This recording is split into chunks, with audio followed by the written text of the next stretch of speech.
Hi, welcome to another exciting episode of the Andre The Beast Crayton Show with my celebrity co-host. You probably know her from her own podcast, Polishing the Mirror, award-winning author. Let's call it what it is, award-winning author. Truly a celebrity in her own right, public speaker, and I'm truly glad that you took the time out of your day to come all the way from Norman, Oklahoma to assist me in hosting the Andre the Beast Crayton Show. I'd like to welcome my co-host, the one, the only, Miss Amy Thurman. Welcome to the show. Thank you, Andre. Oh my gosh, it's such an honor to be here. I'm so excited to be here to help you. You ain't excited, man. You don't got invites to every podcast, every public speaking venue. You know, how can I get in your car and go where you're going? Be authentic. Be authentic. That's it. You got to be authentic and be vulnerable. That's my secret. Before we get started with introducing our guest today, tell the viewers a little bit about yourself, because your story is truly one of inspiration, empowerment, and it's almost like you became an overnight sensation. It is true. I was not expecting that. 10 years ago, I passed out and landed on my face on the hardwood floor, and the impact sheared my brainstem, caused a traumatic brain injury, and it broke my neck, but that went undetected for 6 months. So I laid flat in a bed for 23 hours a day for almost a year, and I couldn't walk, talk, hear, or see correctly. I almost swallowed a handful of pills because it was so miserable. So you became suicidal? I did. Yes. Don't tell your whole story. Don't tell that, because you was also featured on the show, so they have to tune in to get all that. That is true. That detail. But how is it that how does it feel that you became an overnight sensation? That's crazy. It is crazy. I was not expecting that. Excuse me. People kept saying you need to share your story because it's inspiring to others. And when you're living it, when you're in the moment living it, it doesn't feel that way. It feels like I'm just living it. Right. And so I began to write and put it in a book, and the book literally became a bestseller within 2 days, and it's taken on a life of its own. So I was at the Emmys. I'm going to be on a Times Square billboard, you know. Like I said, I need to get in your car and roll with you, get on your podcast and all that kind of stuff. Thank you so much for helping co-host the show today. But let's not go into that book yet. Let's not go in that yet. We're going to close out with that book. Okay. But let's talk about today's guest. And I am truly blessed to have this couple, a great book, which we'll talk about in 1 second. But today's guest their story is truly impactful. It's a story of values, a story of faith, a story of a journey. That's what I call it, a story of a journey. And more importantly, the struggles that it takes to keep a family together. Not just a family, let's get real, not just a family, but a marriage. Yep. I've never been married, probably because I don't know how to keep all that together. Oh my gosh, it's tough. I should have read the book a long time ago. That's what insight there. Like that. But after all of this, they have done something truly remarkable. I just said I'm not married, but I wish there was a blueprint to understanding how to go through all this and be able to accept it, work on it versus walking away. So today on the show, we're going to talk to Walter and Lisa Page. The best-selling book, Rear View, is on the show. Welcome, guys, to the show. Welcome. Thank you, Amy. It's a pleasure to be here with both of you. And I wanted to share with the world that it's a pleasure to meet you, Andre. Thank you. I said, we recently become aware of you. And I know through God's grace, nothing that we've done, we've had the ability to meet with you. And it's already a kindred spirit. So Peace to you and your show. I'm gonna help do whatever I can for you, Amy. I can't wait to read your book. You saw I was sitting up like this. Yeah, well, I'm excited. So I'm put Thank my book you. out. We consider it a be on you guys. So thank you. Thank you. The book review, very impactful book of a journey of perseverance, struggle, resilience. You know what I thought was really even more. You talk about infidelity in here as well, and that's a lot of times you don't even hear people coming forth with that in their marriage, and the effect that can really have both emotionally, psychologically, whole nine yards. And you guys are very transparent in the book with all this. But before we get into the journey of such a great book, tell the viewers a little bit about you guys. You start, sweetheart. You ready? Okay. Yeah. Well, I'm Lisa Page. I'm the co-author with my awesome husband, Walter.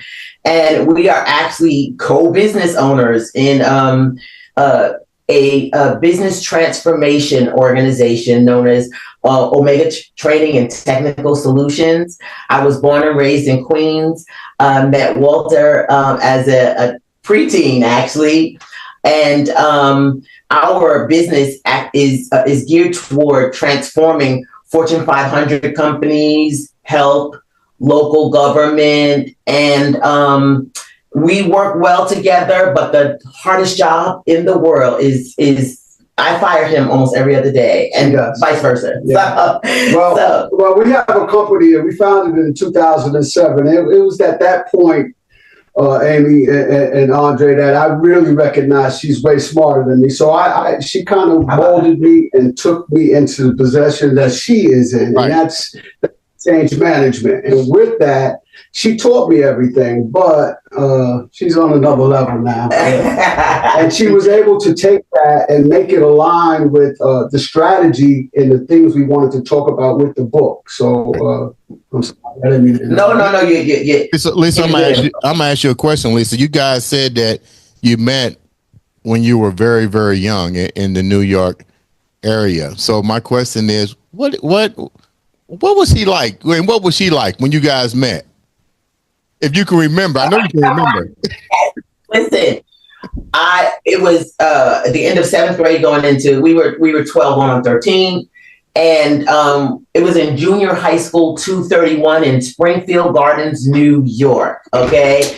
And he was the shyest, nicest guy in the world. But if you stepped to him wrong and if you disrespected him, he was going to knock you out. And so that's in those days where you don't bring a gun to a fist fight. Yeah. And people call him out because he was just so nice. But his father had, taught him how to, but I just thought he was the nicest young man I had ever met. So that's how we met in junior high school, right? We met Walter. because my friend was going to beat her up because she said a bad joke about his boss, and she was dating my friend, and I rescued her. I said, "Nah, man, you can't beat up my girl." She was not my. I was not his girl at the time. I apologize, Amy. You were saying something. I was just going to ask if you knew that. Has she ever shared that with you before? Oh, there's nothing, and I say this faithfully, and I say it with all integrity. There's nothing I don't know about my wife. Prior to us being married, it doesn't matter. And the same thing with me. There's no part that she does not know about me. Now, that doesn't mean I've shared every inner secret with me. I've been involved with men's ministry for a long time in my life. So my wife knows that there's boundaries and there's places she could never even broach. But with that being said, as far as I go, no, my wife knows all and she knows my fallacies better than me. I always like to say, Amy, you got to have at least one person who could check you. And I found the one who could check me. So, Andre, in relationship to what you were saying, not being married, that's okay. Listen, it took my wife, and this is my second marriage, by the way. So It's not like I was married for about 18 minutes first. That one didn't work out, and then I found my wife. But Yeah. it's okay. It's the way God put us together. But no, she knows everything about me, Amy. Yes, and I do know everything about her too. When you guys Yeah. when you guys finally found each other, what was that like when you guys finally found each other? Because Walter, you said it wasn't your first marriage. We won't talk about your first marriage and what happened. I'm more concerned about the next path of your life. How did she re-enter to your life? It was funny because we found each other again from a mutual friend all the way back in high school and junior high school. And it was just, again, it was God ordained. We caught up with each other. And while it was love again at first sight, she was already in a relationship. She was about to be married. I was already married, but mine I already was able to identify that mine was already over anyway. And, from both sides, not like, but my wife also, why don't you say this part about? Well, something was birthed when we were teenagers, when we met in junior high school. And so we went to rival high schools, but we would see each other, and we vowed every year on each other's birthdays to keep in touch. And we did that until I went away to school and he went away to college. And then to the army, my bad. And then one of my best friends saw him at a club.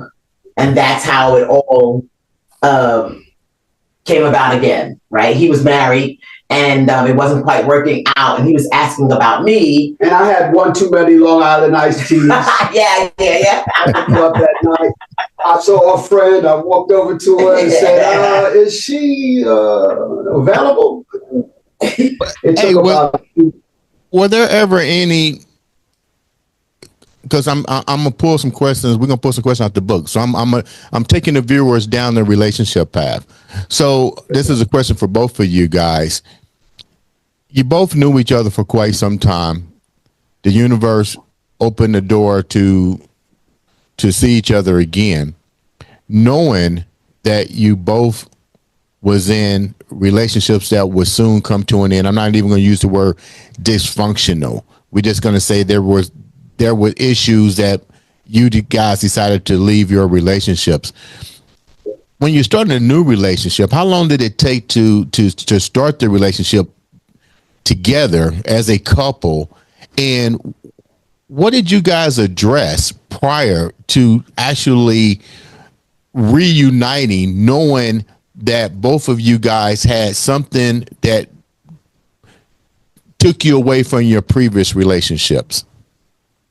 The real answer for me, the short answer is I went into it again with not a whole lot of wisdom. I just went into it this time, Andre. I knew I was in love with her.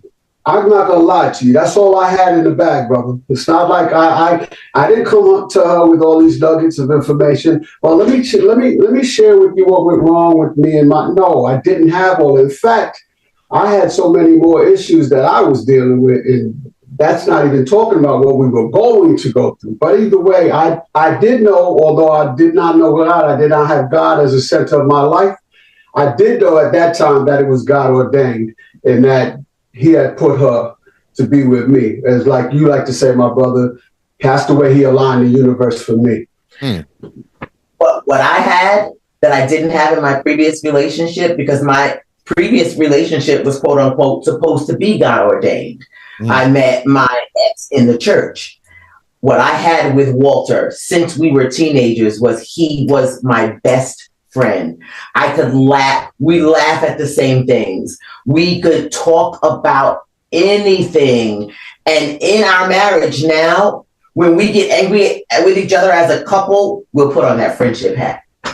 And that brings us back around. So it was the friendship that I went into the relationship with, knowing that no matter what, me and this dude, we're gonna have a ball. We got a great time because we not only love each other, but we could discuss anything. But that friendship hat doesn't come on all the time right away. That's true. Sometimes you got to go take a drive and then go put the friendship hat on. So it's not like we have all of these great traits. We had to learn that. I bought my wife a shirt probably about a month ago. I wish you had that shirt. I know, I should have won that shirt. But you look fly. You always fly. But the shirt, Andre and Amy, the shirt says, "I love my husband, but sometimes I want to square up." And she wears that proud. I do. I wear it like a couple times a week. I wear it a couple times a week. Walter, let me ask you a question, you know, from a man's point of view.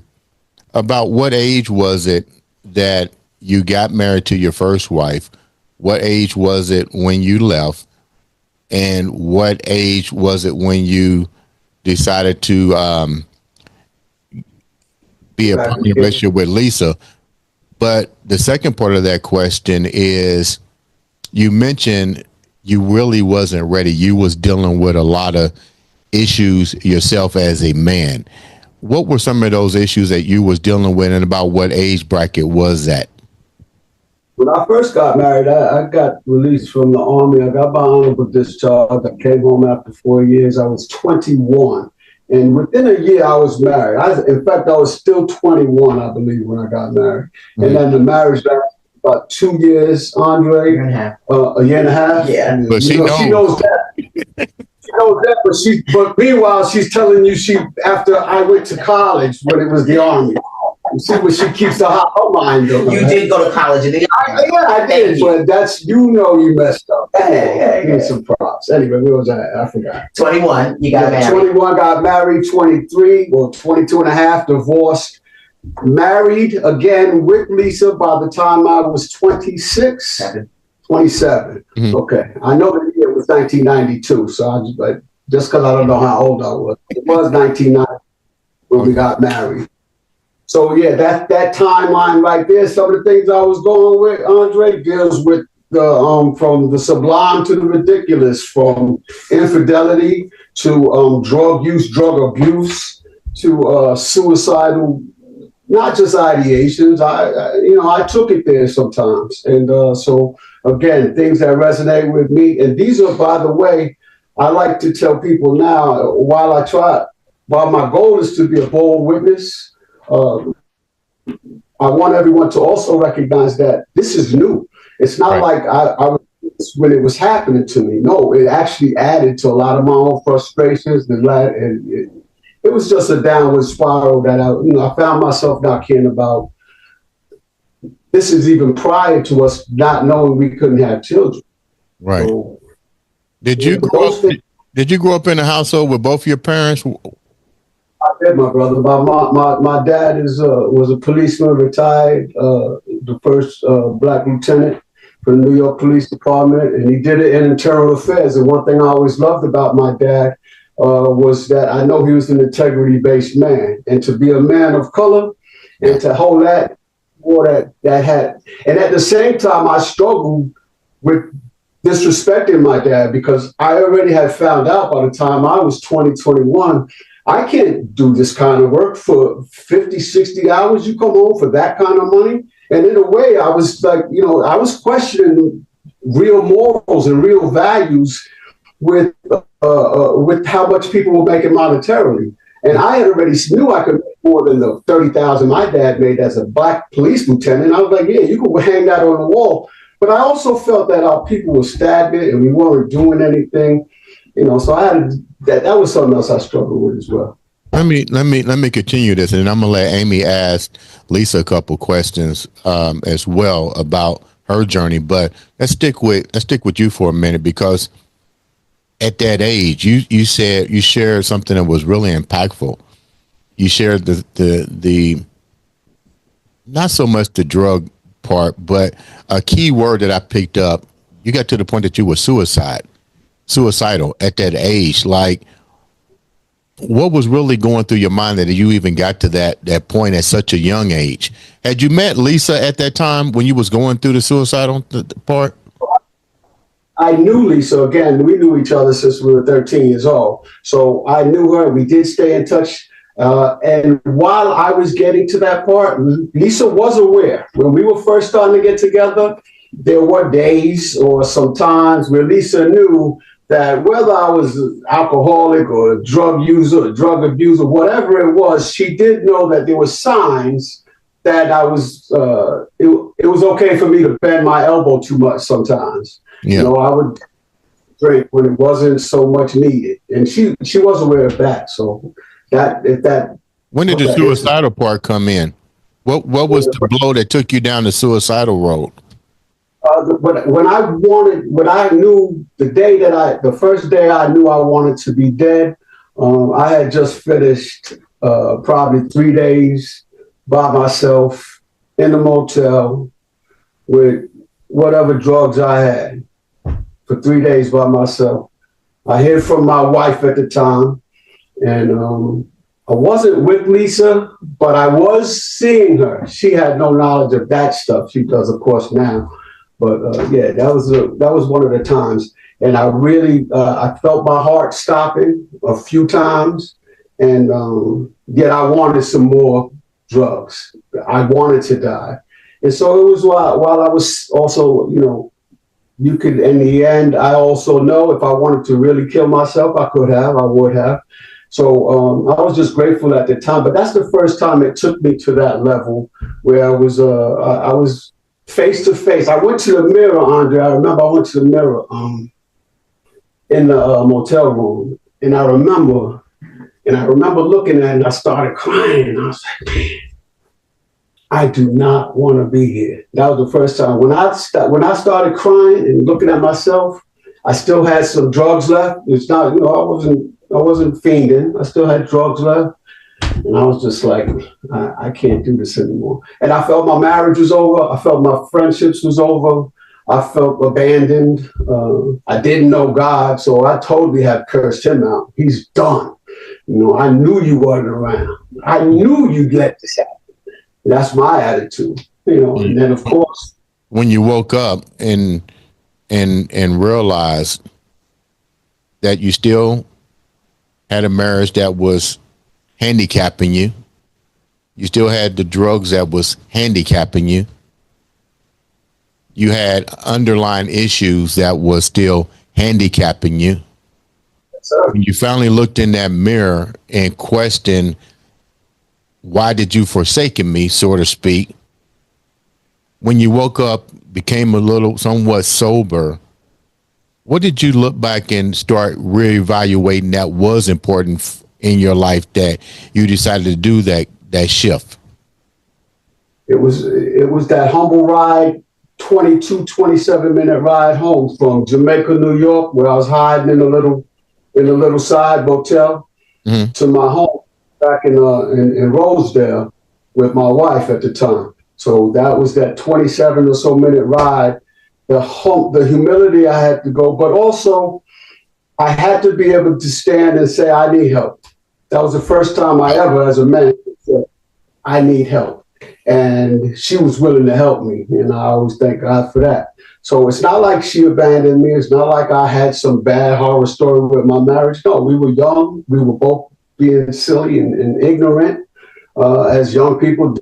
We think this is it, and it's very easy. The finality of divorce is just so easy to do. I mean, your contract, the covenant that people make with a marriage is just too easy to just be out of.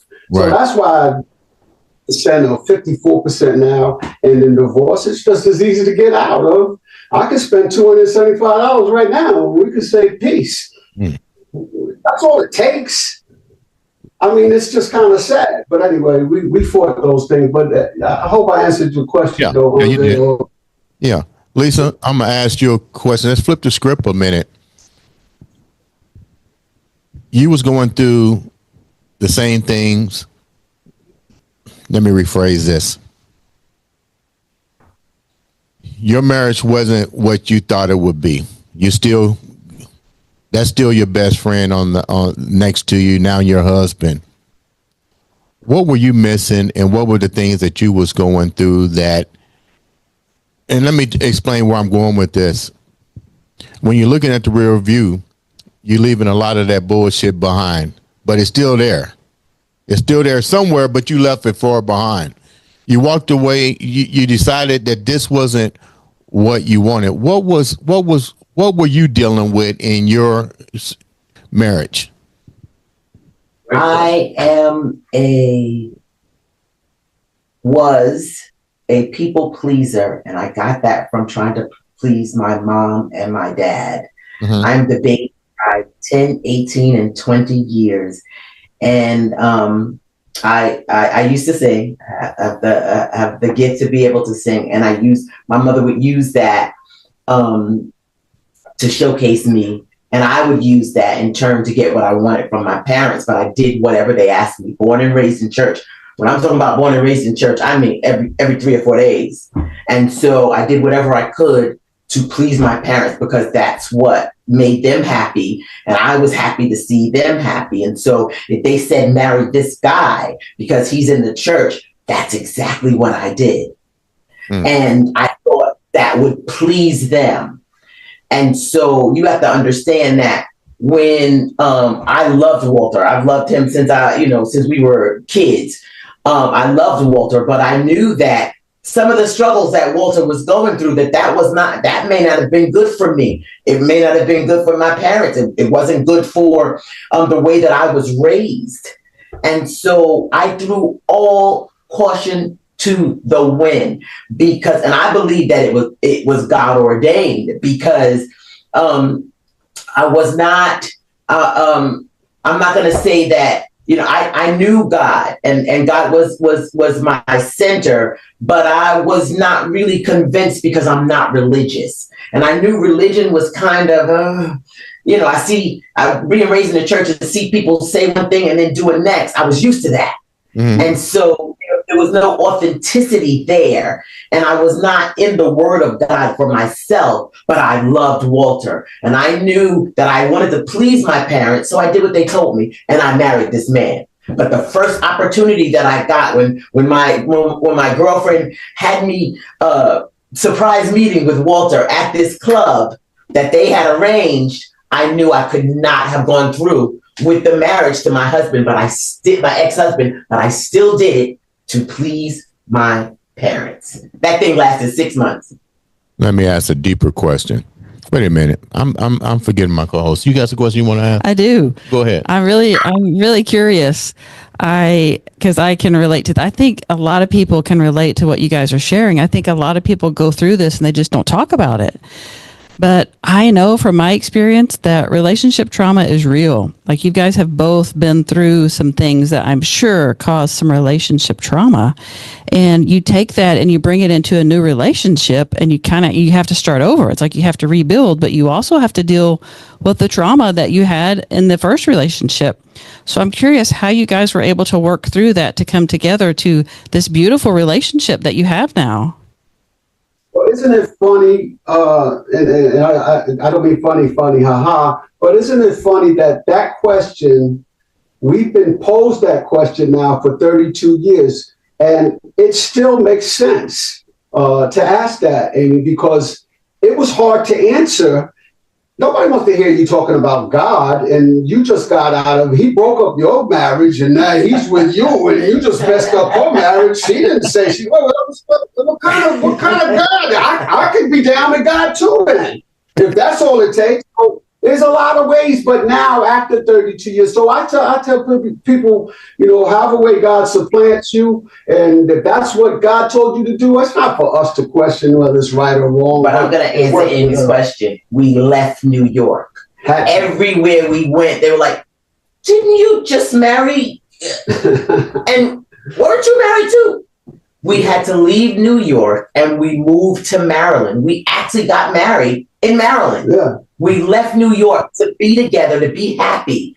That friend that got us together at that club, she had moved 6 months prior to us. And so she was like, oh, it's wonderful down here. It's beautiful. So we left. We could not stay in New York and be a happy couple because we were being condemned. People didn't understand us being together. I wasn't worried about that. She was. And so you literally had to start over, like completely over. Life, city, everything, just completely start over. It sounds like a Romeo and Juliet type situation. You know what I mean? With that said, let's get even deeper because I'm going through every part of this book. One of the biggest factors in marriages is finances. You guys left, started life all over. That's finance. Another part of destructions of marriage is infidelity. Those are the two key components. Let's get real. Everything else. And the third is communication. But you guys already have great communication or you wouldn't have gotten to where you at today. So you was keeping in communication one way or the other. So now let's move forward.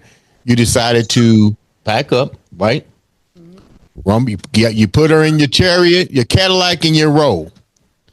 Finances is one, and infidelity because you guys were both married. I'm pretty sure, let's get real. People listen to the show. You was doing your thing. How do you address this moving forward? Because she's a woman, you're a man. Women think differently than men, and men have all kind of boxes in our head. We can shut them off with like this. Women don't. You and we know that's why she was like, "Oh, you better get that date right." How do you address this? With just packing up, leaving, and did these things surface? Because I know they did because they're in your book. And how did you deal with it? To get the finances out of the way, so lest anyone get it confused. I had just won a car accident settlement for my $5,008. Lisa's father and mother lent her $10,000, and we was out. That was it. I didn't have any money from my job that I had. I lived paycheck to paycheck. She pretty much did the same thing, although she bought better things than me. But we were just, but we made good money. And we lived in a hotel until we got jobs. Right. And as soon as we moved down there, we lived in a hotel. Let's go down. This is fax machines. This is sending out real letters. Right. This is waiting on them to respond. This is not having a fax, so you got to go down to the hotel and have them do it for $4 at a time. Using the hotel phone. No cell phone. And we went down there. We were 23. How old were we? We were 25. 25 and 20. Okay, you're both turned. But we went down there. Lisa got a job first for $32,000 a year. I got a job for $19,000 in about a month and a half. We moved out of Howard Johnson's. And we started living life again. I knew I wasn't going to mess up on her. You know why, Andre? Why? When I saw this chick right here tell her mother in her nightgown in the middle of the night, I don't want to be with him, while my man was standing there, and I'm here now. That's another story. She told her mother and her sister, I want to be with Walter, with tears in her eyes. I was there. It was 3, 4. Now it was probably 7 in the morning, right? Because I got there about 4 in the morning. Yeah, So it was confrontational. I chose him, and so that's what he's saying. I chose him, and so he knew that I was serious about our relationship, and that helped make us more committed. I knew we had to leave New York and go to Maryland and be on our own. It was like we were like, look at we're doing it. We're really doing it. This is really happening. We're really doing it. And so we moved into the flyest apartment we could have. Remember, we didn't have any children. Right. And we became friends with our couple neighbors, and our house was party central. And so we were just dedicated to each other. We didn't do anything without each other. So we came to New York, Andre and Amy, Lisa was probably making $60,000 working in Manhattan, and I was making about $40,000. I was in a union with Pepsi Cola, and so we were making $100,000 together. But we left and came down to Maryland and was making $55,000, but we thought we were making $150,000 because the whole game was changed, apartments and everything that you could get for the money. This is the game changer. So, but as far as that goes. You mentioned there was confrontation, and her family is what you might say stat fast. She came from a structure that was based on religion, plain and simple. Right. I get the family values, but religion was the trump card here. You was the guy nobody wanted to deal with. My hat's off to you, Lisa, for standing up to your family for what you knew was going to be the person you want to be with for the rest of your life. But what was that what was that like for both of you guys? And more importantly, Walter, you going into enemy's territory. They don't care for you, dog. They don't care for you. And then the second part, wait a minute. Then the second part of that, you're going, did your family, Lisa, basically because we never really wash our hands from our family members, no matter how bad things get. But at some point they basically cut you, said we don't want to do because of the choice that you picked to be with Walter? They could never do that to me, ever. One of the greatest values of my mom and dad, although they were, my mom and dad were born in the 1920s. They left Jim Crow South to make a better life for their children in New York. Her biggest thing, my mom was one of 8. Her biggest thing was, I don't ever want my children to go overnight without speaking to each other, no matter what you go through. Okay. And so she was not playing. Okay, you chose this turkey. We're gonna accept them. It's gonna be tough, but we want you in our lives. And why was it tough? We never got to that. Why was it tough for them to accept him? They hated. Okay, so I'll put it into perspective. My ex-husband is a pastor. Oh, I got you. I got it. No, said. I got you. I got you. Yep. I got you. So now you went and got Billy the Kid, so to speak. Both guns blazing. Beast. Both of them, bro. Yeah, man. It was different. We could say it was a perpendicular path, for sure. But what made it worse was Walt wasn't backing down.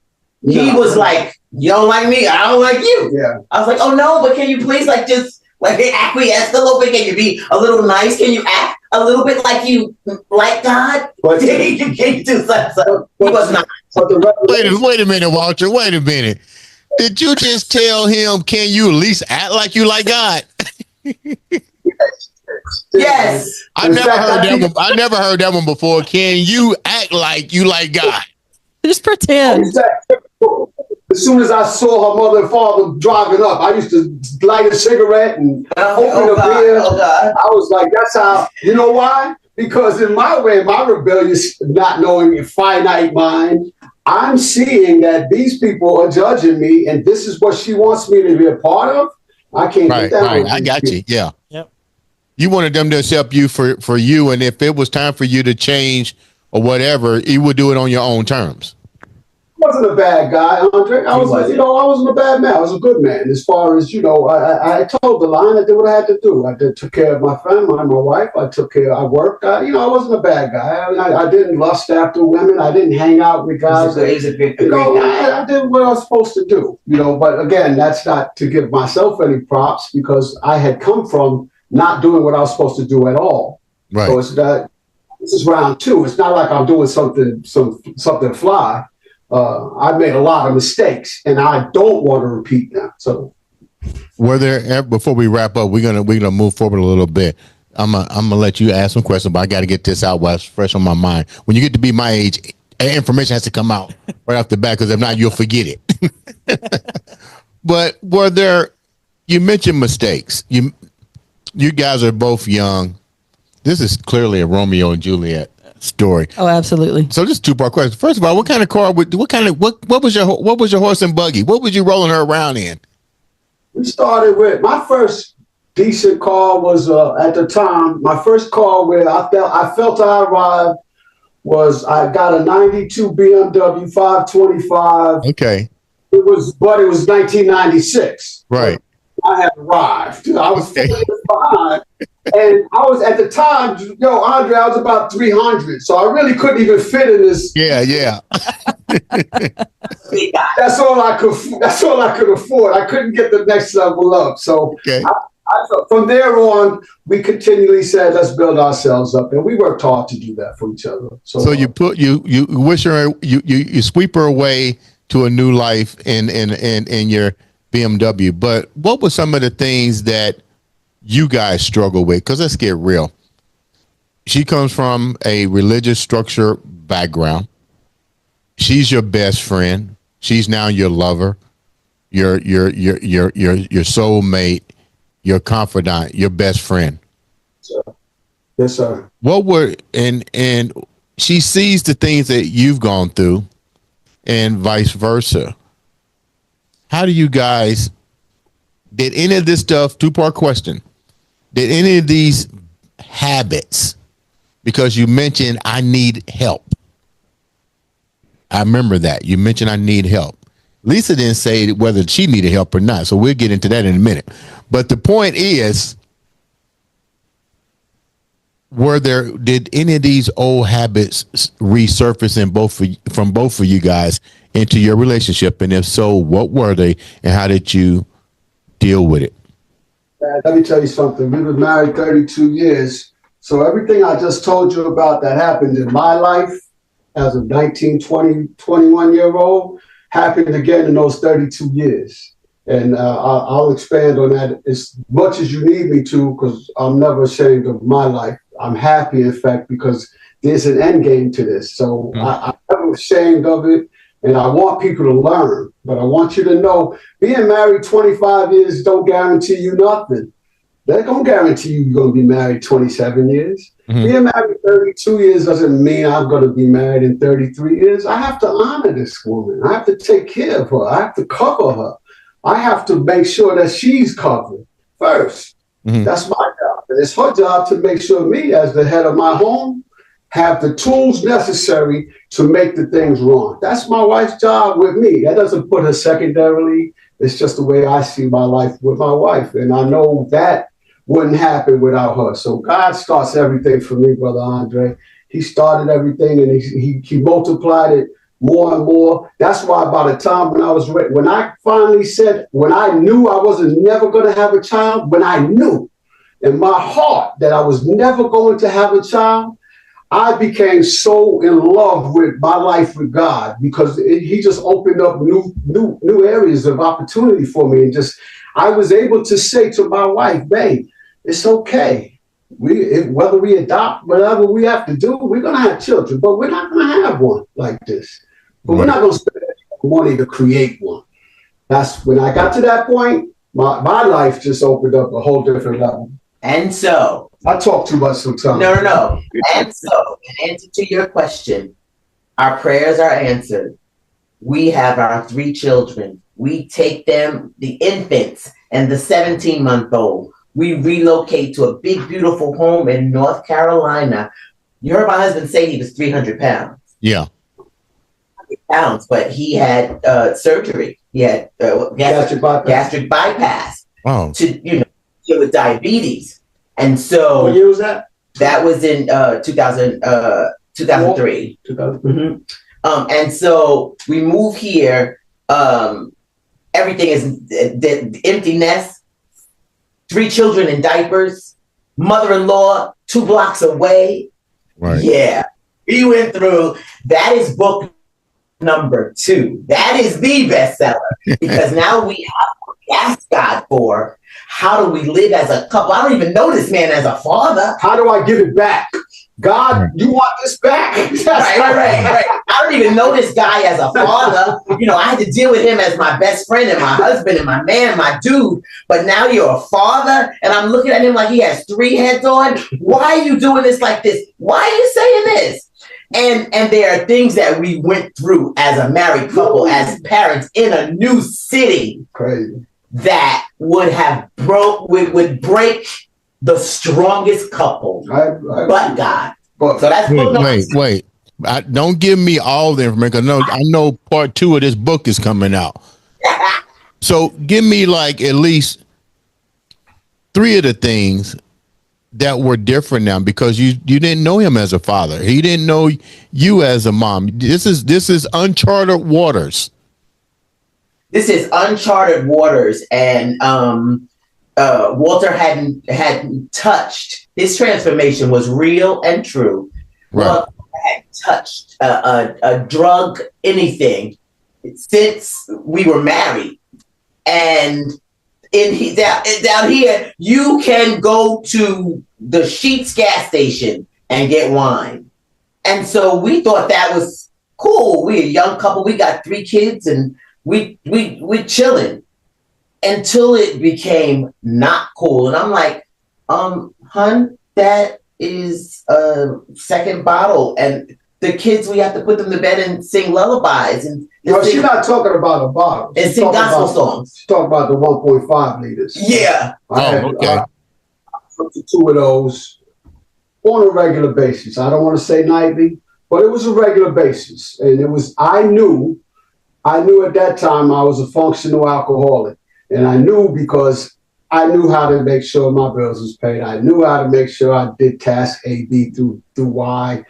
Z might be a little late because I got up a little late, but it's still under control. So that's where it went to. But what was the trigger? Was the trigger the fact that you're no longer able to have the single life? I mean the life as a couple. You're now parents. I mean, did that trigger? Let me call it what it is. Did it trigger fear in both of you guys? It didn't trigger fear in me, but what it did do, it kind of made me minimize what got me here in the first place. But I took for granted the gifts and the grace that God showed us. Again, I took it for granted, and I'm just like every other sinner who falls short of God's glory, who says, God, if you just get me out of this one more time, I promise you guys, 7 stars for you and 4 moons. Yeah. Whatever it is. And I did that. And I took what he gave me for granted.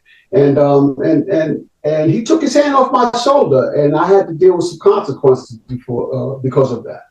Book 2 again. So yeah. What are you going to ask? I know you got a question. I want to shift the conversation, if that's okay, to the book. Go ahead. I wrote down. Go ahead. How deep you gonna shift it? That's the question. How deep you gonna shift? That way, I know I'm in the crowd with you, so I got to be on the same speed. Yeah. So go ahead, shift it right now. I like to go deep. I like to know really deep, meaningful things. And there are some quotes from the book that really stood out to me that I just want to share for those watching. And get your take on this, Lisa and Walter. The rearview mirror allows us to glance back without losing our way forward. Isn't that powerful? Oh my gosh, I love that. I would love to know where that came from. And my thing when I read that, I felt like that's so good because we often get caught in the past. We often let the past, just like I said earlier, that relationship trauma comes into our relationships now. But how do we keep that? Like, how do we keep the rear view in the back while continuing to move forward, like this quote says? The rear view, it's not showing us what our future is, but it is a reminder of our struggles, Amy. And it is almost prophetic in how what he's done for you, God will continue to do that for you. And so when you look at what you've gone through in life, how can I help someone else? How can I use this story? How can I be overcome? How can someone else overcome by the word of my testimony based on what I've been through? So it's almost prophetic. So what you go through in that rear view, you can actually look forward to be a better you, to be a better person, and to help others. I love that so much because I feel like the rear view is important. Like, we have to have that. Like, what has happened in my past, it has laid the foundation for who I am now. We have to have both views. But until I read this quote, I'd never thought about it like that. It really opened my mind. And I just want to thank you for giving that, not only to me, but to the readers and the people who are watching. So well done, Lisa. No. Don't shortchange them. You got a couple more. Don't shortchange them on this show. Let's get real now. You got some more quotes that you was inspired by too. Just get some shouts out to all the quotes that's in this extraordinary book. So go ahead. What's the other one? I do have another one. It's a little bit more lengthy, but it's very powerful. It jumped out at me. The rearview mirror does not show us what lies ahead. Rather, it offers clarity on what we have surpassed, the dangers we've avoided, and the journey we've undertaken. It reassures us of our progress, even as it reminds us of our vulnerabilities. And that stood out to me because vulnerability is a power. It's a very scary place to be. It's a place that most people don't want to go. And you guys, I can tell from this interview so far, you're very vulnerable. You're very authentic. You just own whatever's happened, allow it to happen, allow it to be, and embrace it. But most people are not that way. We we run from being vulnerable, and we don't want to be authentic. We want to hide things. But there's power in vulnerability. And I just want to applaud you all for being willing to be vulnerable, especially Lisa, with your background in the church. And, I read the portion in the book where you were on your way to church to sing. The accident happened, which you all can read in the book, those of you who are watching. But coming from that background, which I did too, I grew up in a very religious background. Being vulnerable is not an easy thing. You can be judged. You can be, right? Yes, you have to wear a mask. Exactly. And you can be ostracized just for being who you are. And so it's a very hard thing, but I want to applaud you all for that and for putting it out there and for encouraging other people like me and the people watching, just being yourself and sharing your story in an authentic way. So thank you. That makes it worthwhile. That's exactly what we wanted. That's all we want. We want to help anybody. It has nothing to do with just specifically infertility.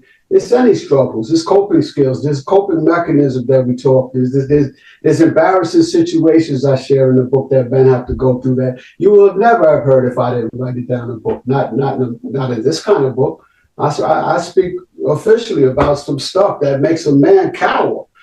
That makes a man get to his knees. At 300 pounds, a strong man drop to his knees. Absolutely. And question everything. If you try to tell any man that at the lowest point, all we need from you is the most infinitesimal seed to carry on your name, and you find out you can't deliver that, drop any man to his knees. I dare him to tell me who hasn't dropped to his knees, who's been through that. Yeah.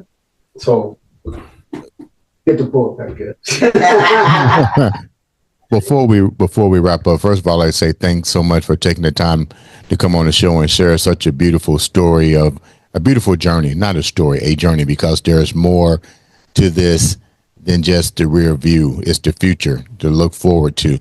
But after sharing such a great story, my question to you is, to the viewers, what have you guys both learned from your journey so far? That we can't put God in a box. Man, we just can't put him in our box. Our minds are finite. If we just stop, you spoke about the universes that was birthed by God. Whatever you want to call your God, whatever. But the universe, that is one of billions of universes, was birthed by this, and this man is covering me. So we and we say, he can't do this. After 5 years, I know I can't have a baby. After 8 years, God really revealed to me, I'm not going to have a baby. After 10 years, I was like, okay, you ready to adopt? Time out, Lord, Lisa. Stop your adoption papers. Lisa's pregnant. Wow. That's how it happened. So I'm saying, hold on to your faith, wherever that faith may lie. But you got to know it doesn't stop with you. So stop putting God in a box. Our minds are finite. We stop here, but God can do whatever you think is impossible. But you got to start with faith of a mustard seed. You got to believe. And that's all I can say to everybody. That's good. And I'm waiting on Lisa now. For me, what I would like to leave with everyone is the Word of God says to write your vision and make it plain. Because in order to understand what you want to do in life and what you need and how to get answered prayer, you have to first, Romans 12:2, you have to first renew your mind. And so to be able to understand, whether it's podcasting, whether it's being in sports, whether it's speaking or writing a book, you need to have a plan.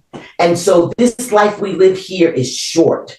And so to be able to understand yourself, I believe you do need a vision. And so one of the things that people ask, what will you and Walt do with this book? It's not about, just having a best-selling book, but it's about being able to show other couples. There is a chapter in here called the infertility process. I list every single step for any couple trying, especially in this political climate, especially in this day and age. But in order to understand where you want to go and what you want to do, you have to write that vision and make it plain and be transformed by the renewing of your mind to be able to understand what God can do in and through you. That was too deep, too powerful. That was beautiful. Before we wrap up, I see something behind you guys that says the Page Podcast.